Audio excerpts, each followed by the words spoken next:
Det finns något fint i det som får ta tid, i det som håller länge.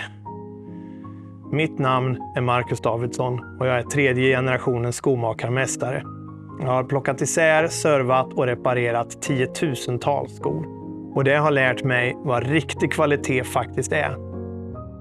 En kvalitetssko är inte bara en sko som håller länge. Den ska även andas, vara skön, åldras vackert och kunna servas och repareras, vilket är väldigt ovanligt idag. Jag säljer endast skor som uppfyller de här kriterierna.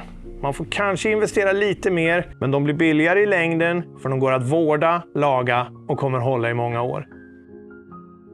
Alla skor måste provas ut, men kvalitetsskor i synnerhet eftersom de kan hålla i decennier och för att de kommer i olika passformer och halvnummer. Därför tar jag en aktiv roll och gör en fotanalys och hjälper till med utprovningen. Tillsammans med skötselråd kan skorna få ett jättelångt liv. Oavsett om du är på jakt efter finskor, jobbskor eller fritidsskor finns det en sak som förenar alla skor jag säljer. De går att serva och reparera och de är enormt prisvärda.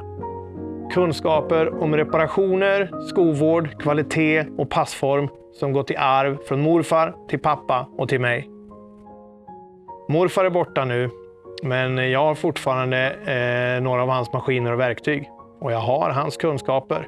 Det här är en verkstad och butik där man får ta del av riktig kunskap om skor.